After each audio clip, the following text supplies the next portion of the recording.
Hi everybody, I'm back at Hermitage Castle today, and I'm knelt down in front of the Cooter grave. He was traditionally a tiny old baron who terrorised these lands until he was drowned in nearby Hermitage water. I've come out here today specifically to tell the story of William de Soulis. Before I go up to the castle to tell that though, I'll take a look down here.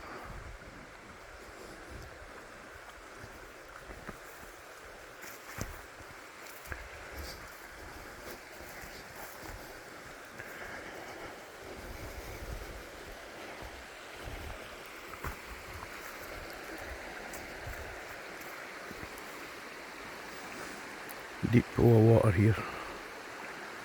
I've been over there, stood over there, and it's more than 6 feet deep. So, yeah, deep enough for a man in armour to drown in, I would think.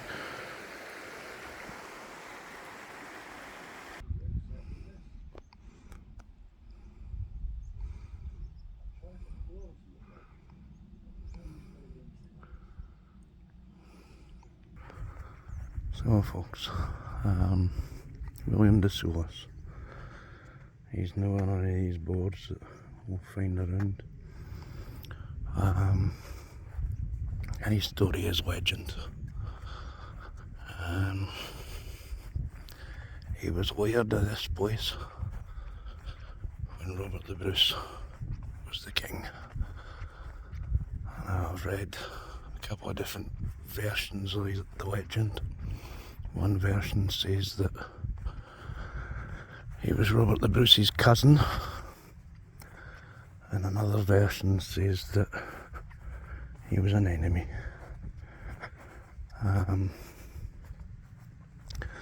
But whatever he wasn't a liked man at all, and it's believed that he had dealings with witchcraft.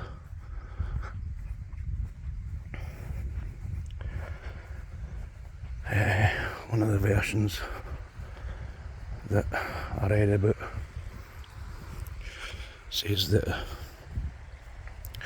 de Soulis had a younger half brother who hated him, as he was hated by all in the area, and the younger brother was determined that the de Soulis line would end with him.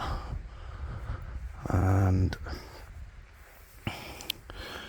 William de Soulis himself, because of his dealings with witchcraft, he became almost immortal. No matter what was used against his armour, it would bounce off. It wouldn't pierce the armour. It would deflect basically, and he'd be left the victor in every battle he got into.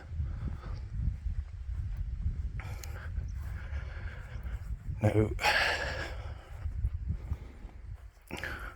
the second legend that I read basically mentioned that folks would approach Robert the Bruce complaining about de Soulis, and after several approaches to the Bruce, they would basically turn around and say, dispose of him.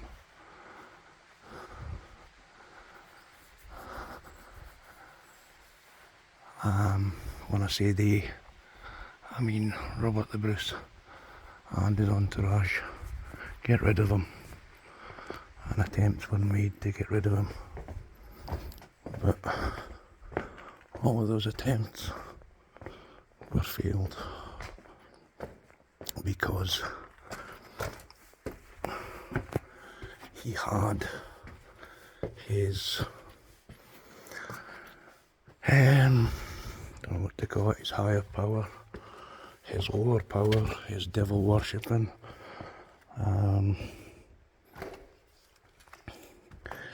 He would come down to the dungeon in the legend, where he kept a box with that's me looking down at the dungeon there. I don't know what they call it, his Ouija board. His articles that he could practice his witchcraft with, and he would keep the dungeon locked so nobody else could access his magic pieces.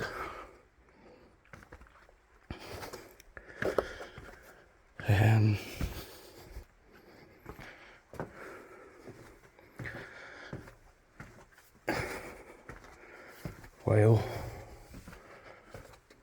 being out in the woods, one day William the Soulis on his own would be caught.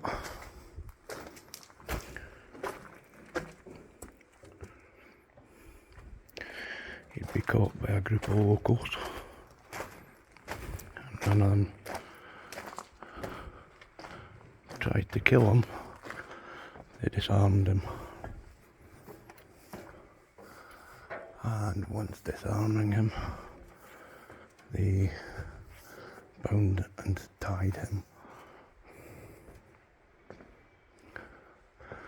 They brought him back here, and they wrapped his body in lead, and they threw him into a pan of boiling water and boiled him to death. The first legend states that similar happened, but it didn't happen here. It happened up in Dunfermline, which is true. I don't know. I can't know. Is any of it true? I don't know. Obviously I can't know. I just know the legends that I've read.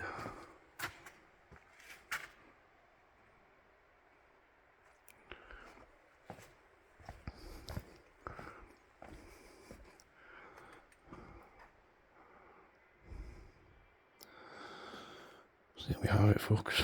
Another quick wee walk around Hermitage Castle and the legend of William the Soulis. Got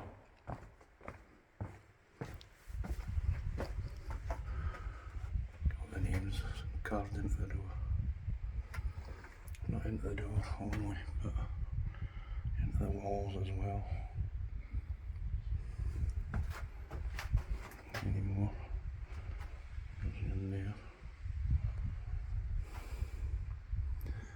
I was told by somebody before coming this time around, take a look around all the walls,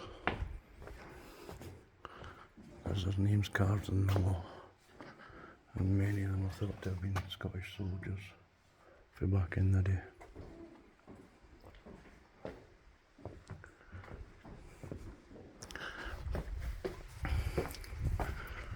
Anyway, here we have it, folks. As I just said, another quick walk around Hermitage Castle and the legend of William the Soulis.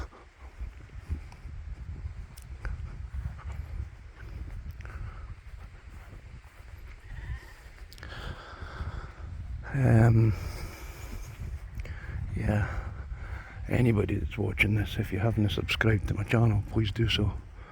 It doesn't cost you anything to subscribe, and it will help my channel to grow. All that subscribing does is puts a fresh video when I put one up into your subscription pages so that you are notified when I put a new video up. So if you haven't subscribed, please do so.